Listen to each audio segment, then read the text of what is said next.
But before people start asking questions, if there are any, I just have one announcement to make. Next Monday, I have to have that eye procedure. Usually I don't have a class, but there will be a class next Monday, and Jennifer will teach it. So you can put it on your calendar. I can't be there because if and get this injection in my eye, and it makes it impossible for me to do anything. But there will be class, and she will be teaching the class. Does anyone have a question they would like to ask?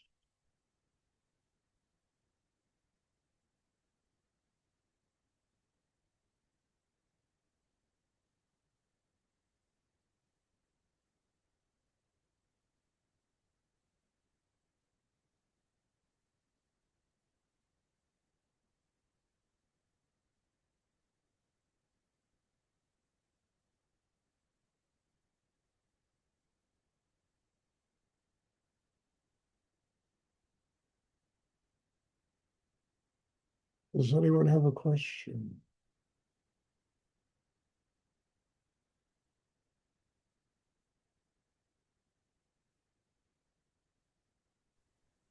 Stuart, I have a question.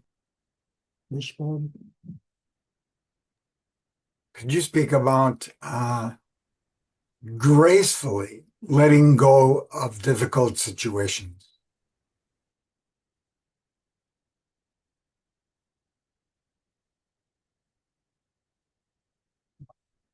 I mean, look, you can't deal with difficult situations if you start a war inside yourself and you have conflict with them. You can deal with difficult situations if you truly have built a system inside where there's balance, where the chakra system is strong, you're connected to spirit, and you have the capacity inside yourself to transform the tension into something that works for you instead of something that works against you. If you do it through conflict and fighting and arguing and being better and knowing better, it really just wastes a lot of energy. That's all it does. And nobody comes out a winner in the end. But if you just have developed the kind of system I'm talking about, it'll give you just an innate organic ability to deal with the problems of life. And until we learn how to deal with the problems of life, how in the world do you have a spiritual life? Until we learn to deal with the ups and downs and the bumpy grind of karma, how do we have a spiritual life? We live here in this moment, and we're up against all of the tensions and the problems of this moment. And we have to be able to be grounded, centered. We have to have quiet minds. We have to be open inside to a higher force of energy. And if we don't develop that inside ourselves, you can talk about God all you want, and it's all just a bunch of nonsense. A spiritual life is virtually an impossibility unless a person truly frees themselves of their internal blocks, their tensions, and opens to allow higher energy to guide their life. And there are always going to be difficult problems. You can't walk around kind of deluding yourself thinking that life is supposed to be paradise. Life is exactly what it is. It has its ups, it has its downs, it has its problems, it has its tensions. And then we have to, truly do the work in ourselves to master all of this stuff, to attain a state of inner peace, of quiet, of openness, of love, a heart that's open. And that's how you deal with difficult situations. And then, difficult situations are not necessarily a negative thing. I mean, in order to deal with them, we have to grow. We have to become bigger people in order to deal with difficult situations. And if we don't have difficult situations, as Rudy always said, we would be a bunch of cows grazing in a pasture. We'd be a bunch of cabbages, you know, growing that way. But the difficulty of situations means that we have to build a bigger us. We have to get stronger inside, more open inside. And instead of fighting with them and being upset because we should be grateful that we are provided with situations that are bigger than us and demand that we become, more human inside ourselves. We develop the highest levels of our own humanity. Revenge is easy. Pointing out negativity is easy.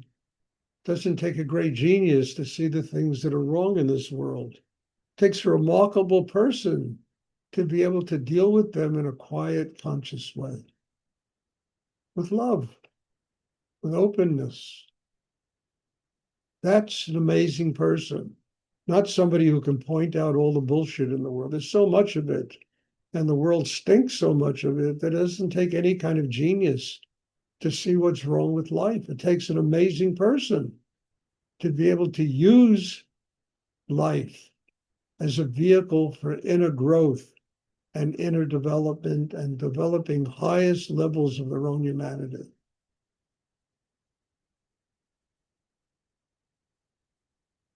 I mean, this is really at the essence of everything that Rudy taught, how to transform. The title of my book, Transforming Life's Tensions into Joy and Love. Now, some people will say, oh, that's impossible, or, that's just bullshit. You can't do that. Well, okay, then live with the opposite. It's all right. It's all right with me. I'm not going to have to deal with it. You're going to have to deal with it.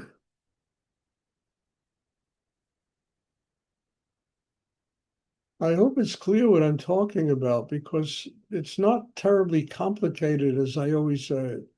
It's very difficult to do, only for one reason. We're up against ourselves. I keep saying this over and over again. Master yourself, and you will learn how to transform life's tension into joy and love. Build a deeper state of surrender, a deeper inner peace, more open heart,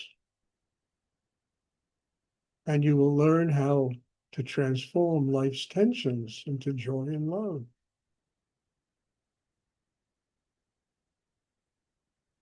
Now, I'm not saying this is easy to do. It's not, but it's certainly worth the effort because the other thing is just miserable.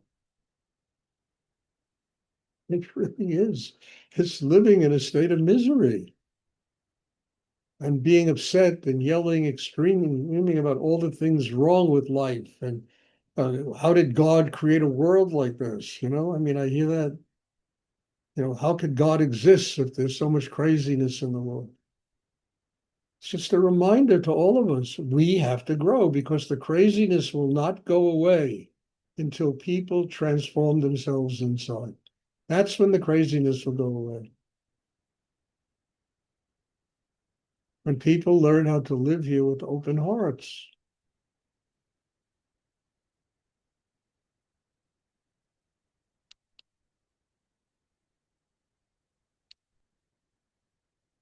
And if other people don't do it, just the very fact that we can do it will make each and every person that does do it into a remarkable human being.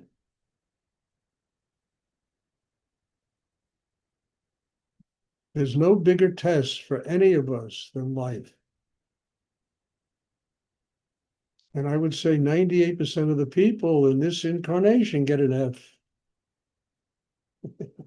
They don't work on themselves. They flunk the test, so they come back again and again and again until they finally do the work they have to do. To do what? To get their hearts open. To live with an open heart, with love, with quiet, peace. Everybody wants that anyway, but nobody works on themselves to get it.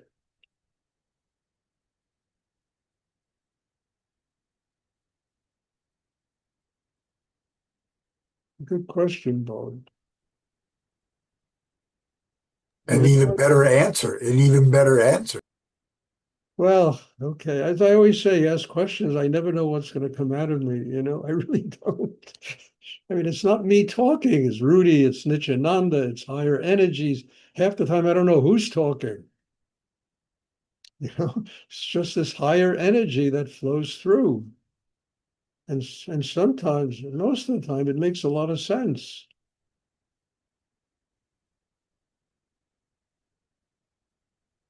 Does anyone else have a question?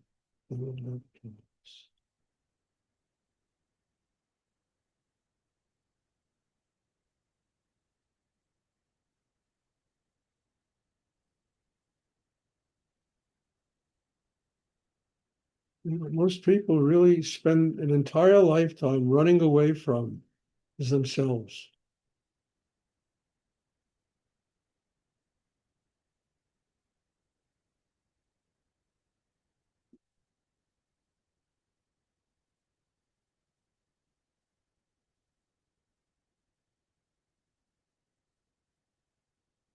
So we want joy. We want love. I think we need that more than we need money and this and that. And I mean, for God's sake, I've had it all. I've lived on the streets and I've, lived in mansions. And I tell you frankly, the only thing that made me happy in life is when I found a way to keep my heart open. And then it didn't matter where the hell I was or who I was with. What that enabled me to have an inner peace, a quiet, a sense of dignity, a sense of well-being, of my self-worth. Because everything else is transient. Comes, it goes, it comes, it goes. One day we all die. And what is all this about? It's that wonderful lines in Shakespeare, tomorrow and tomorrow and tomorrow. You know, it's a tale told by an idiot, full of sound and fury, signifying nothing. Most extraordinary existential poetry ever written. Because that's what it is. It's a tale told by an idiot, full of sound and fury. It signifies nothing.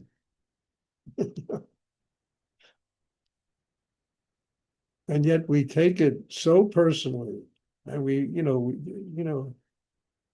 we absolutely convince ourselves that this tale told by an idiot is real.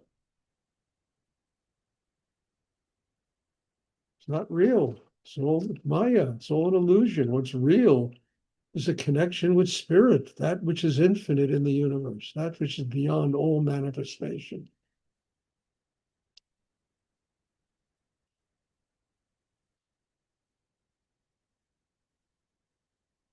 And every person can build that connection. They have everything they need to build that connection.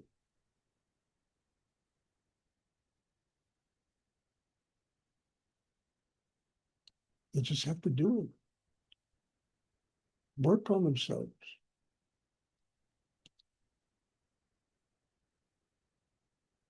Does anyone else have a question they would like to ask?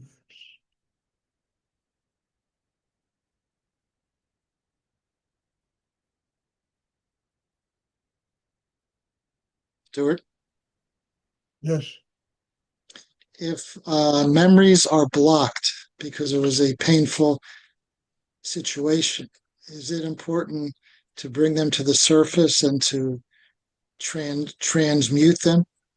I would just say it's important to just let them go, Larry. You already lived them. So why do you want to go back and live them again? Just let them go. Open to what is in the now, in the present, and forget about it. I mean, memories will come and they'll go and they'll come. And you never remember them exactly how they happened anyway, because you're remembering them from the way you are today, not the way you were when you were 12 years old?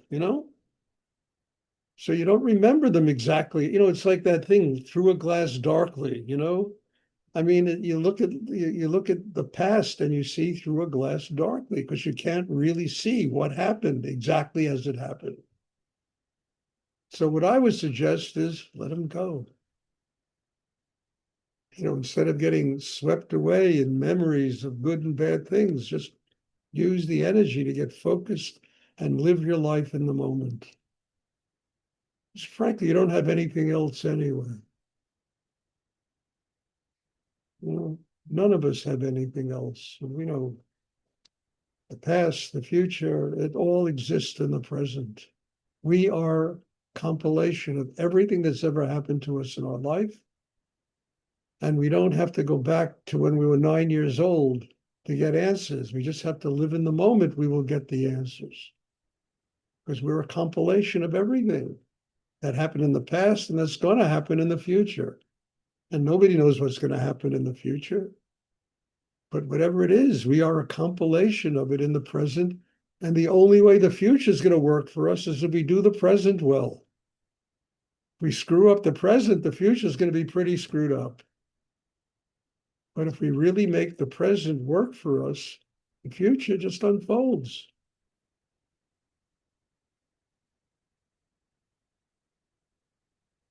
So I wouldn't worry about memories, I mean, really, they'll come and just let them go.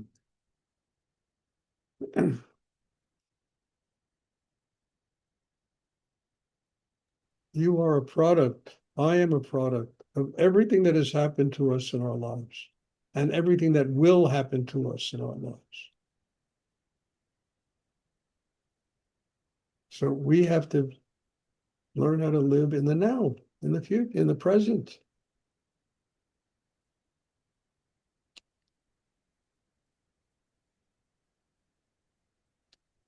Thank you, Stuart. You're welcome.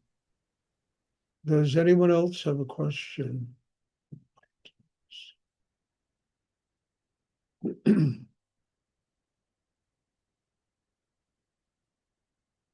Okay, if there are no more questions, there will be meditation tomorrow at 1 o'clock. And again, this class will be Wednesday evening. And thank you. Bless you all. I'm looking forward to seeing everybody. Have a wonderful evening. Try to enjoy it completely and fully as it is, and without having to draw on anything else. Live your life. Live a wonderful life. God bless you all. Thank you. And I'm looking forward to seeing everybody. Thank you. Thank you. Thank you very much, Stuart. Thank you, Stuart. Good night. Thank you. Night.